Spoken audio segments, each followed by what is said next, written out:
Radhe Radhe everyone. आज की video में हम जानेंगे कि कार्तिक पूर्णिमा के अगले दिन यानी पड़वा को हम चिड़ा-चिड़ी की कहानी कैसे सुनते हैं। तो देखिए, चिड़ा-चिड़ी की कहानी सुनने के लिए सबसे पहले हमें घर बनाना होता है। उसके लिए हमें आटा चाहिए। आप आटे से, चावल से या खील से घर बना सकते हैं। 1 लोटा जल हम ले लेंगे। भोग के लिए खील बतासे हमें लेने हैं। साथ में ही खिचड़ी का दान जरूर किया जाता है, तो मूंग चावल की खिचड़ी हम ले लेंगे।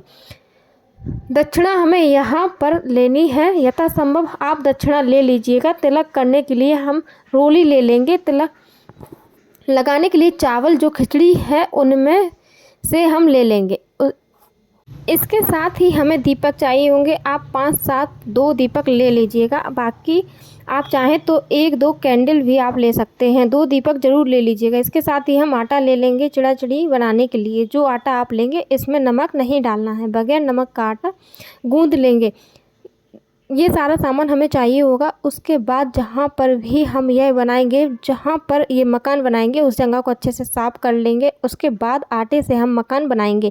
देखिए, शास्त्रों के अनुसार अगर कार्तिक पूर्णिमा के दिन अगले दिन चिड़ा-चिड़ी की कहानी सुनी जाती है, यह मकान बनाया जाता है, तो अपना घर बनाने का जो सपना है वह अति शीघ्र पूर्ण हो जाता है। अगर आप भी अपना घर बनाना चाहते हैं तो आप भी कार्तिक पूर्णिमा के अगले दिन इस तरह से आटे से या तो चावल से, खील से या गेहूं से, किसी भी अनाज से आप इस तरह से घर बनाइए।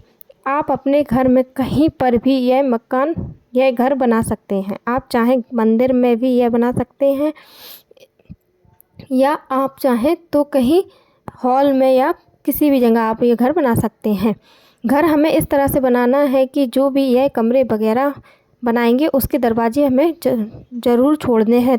तो जितना बड़ा घर आप बनाएंगे, अपने लिए बनाना चाहते हैं, जितने कमरे बनाना चाहते हैं, उस हिसाब से आप एक घर की आकृति बना लीजिए। जैसा कि मैंने आपको बताया कि आपको हर एक कमरे में दरवाज़ा ज़रूर छोड़ना है। और ये जो आप घर बनाएंगे ना, ये आप ज़मीन पर ही बनाइए, यानी पट्टा वगैरह पर नहीं बनाते हैं। हो सके ज़मीन पर ही बनाइए। खुली ज़मीन नहीं है तो फिर आप पट्टा वगैरह यूज़ कर सकते हैं। वैसे अगर सीधा ज़मीन पर बनाए तो ज़्यादा ठीक है। ज़मीन को साफ़ करके फिर आप बना लीजिए। तो इस तरह से हम एक घर बना लेंगे, जैसे कि मैंने आपको बताया।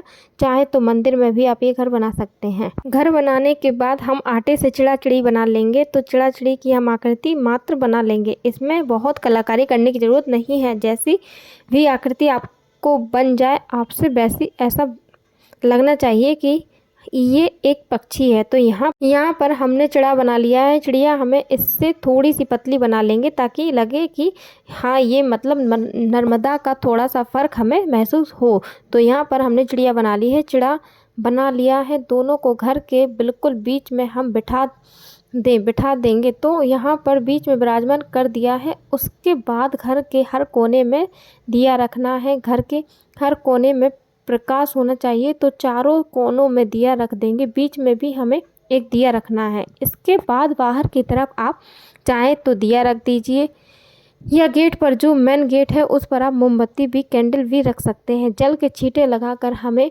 सबसे पहले हमें शुद्धिकरण कर लेंगे। उसके बाद जितने भी दिए हमने रखे हैं सभी को जला लेंगे और हाथ जोड़कर प्रार्थना करेंगे, हे भगवान, हे श्री हरि, आज मैं आपके निमित्त ये पूजा कर रही हूँ। आप मेरे मकान बनाने की इच्छा को अति शीघ्र पूर्ण करें और मेरी गलतियों को क्षमा करें। इस तरह से पूजा का संकल्प करने के बाद फिर हमने जल के छींटे लगाकर सभी को स्नान आदि तो करा दिया था। वस्त्र स्वरूप सभी को हम यहाँ पर कलावा समर्पित कर देंगे। तो जो चिड़ा-चिड़ी हमने बनाया था उनको कलावा समर्पित करना है। रोली से हम तिलक कर देंगे और साथ में जितने दिए हमने लिए हैं सभी का पूजन करना है। तो सभी को हम तिलक कर देंगे।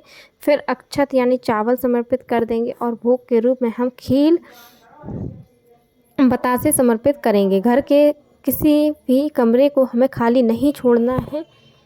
सभी में हमें खील ज़रूर रखनी है, क्योंकि ये धन का प्रतीक होता है। और चिड़ा-चिड़ी को भी खील बतासे का भोग हम समर्पित कर देंगे।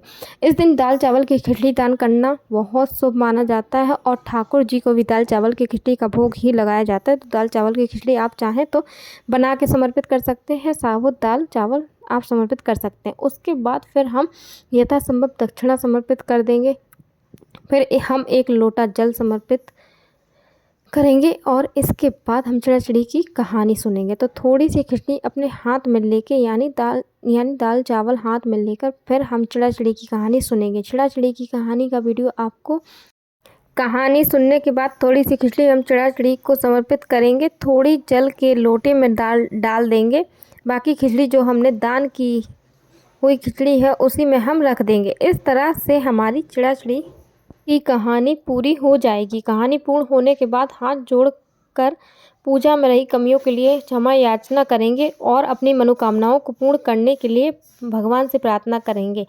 इसके बाद जो जल का लोटा है वो हम सूर्य देवता को अर्घ दे देंगे। जो भी खील प्रसाद हमने चढ़ाया है, खील प्रसाद का घर के सभी सदस्यों में बांट देंगे, प्रसाद देंगे। जो खिचड़ी का प्रसाद हमने लिया है, जो खिचड़ी का भोग हमने चढ़ाया था और जो दक्षिणा यह हम दान कर देंगे। आप चाहें तो किसी पंडित को दान दे सकते हैं या आप चाहें तो किसी गरीब को भी दान कर सकते हैं। अगर आप किसी को दान कर रहे हैं तो खिचड़ी इतनी ज़रूर होनी चाहिए कि वह एक वक्त का खाना बनाकर खा सके। अब देखिए, यह कहानी आपको कार्तिक पूर्णिमा के अगले दिन पड़वा को सुननी है। आप चाहें तो सुबह इस तरह से मकान बना के आप कहानी सुन सकते हैं या आप चाहें तो शाम के समय भी यह सुन सकते हैं। आप चाहें तो यह कहानी अपने घर पे सुन सकते हैं या आसपास कोई मंदिर है तो वहाँ पर भी सुन सकते हैं। सामान का क्या करना है वो मैंने आपको बता दिया है। इसके बाद जब आपको पूजा किए 4-5 घंटे हो जाए, यानी सुबह पूजा की है तो शाम को पूजा, तो अगले दिन सुबह हमें ये सारी चीज़ें उठानी है। तो आप इन सब चीज़ों को इकट्ठा कर लीजिए। सारा आटा जो भी आपने लिया है, जो भी खील प्रसाद आपने लिए हैं, ये सारी चीज़ें इधर उधर नहीं डालनी है और ना ही इनको झाड़ू से इकट्ठा करना है। किसी भी कपड़े से या हाथ से ये सारी चीज़ें आप एक साथ इकट्ठे कर लेंगे। सब चीज़ों को एक साथ इकट्ठा करने के बाद आप ये चीज़ें चींटियों को खिला सकते हैं या ये आटा आप चाहें तो आप गाय को खिला सकते हैं। आपके घर के आसपास कोई भी नदी तालाब हो, आप यह आटा मछलियाँ होती हैं उनको भी खिला सकते हैं। इस तरह से हमें इस घर को उठाना है और अपने ये मंदिर में घर बन जाएगा। आप चाहें घर में बना सकते हैं या अपने आप चाहे तो मंदिरों में बना सकते हैं। शास्त्रों के अनुसार जो भी इस घर को बनाता है उसका अपना घर बनने की जो कामना है वह बहुत जल्दी पूर्ण होती है। तो अगर आप भी अपना घर बनाना चाहते हैं तो कार्तिक पूर्णिमा के अगले दिन पड़वा को चिड़ाचिड़ी की यह कहानी ज़रूर सुने और यह घर आप ज़रूर बनाइएगा। मिलते हैं किसी और वीडियो में। राधे राधे, जय श्री कृष्ण।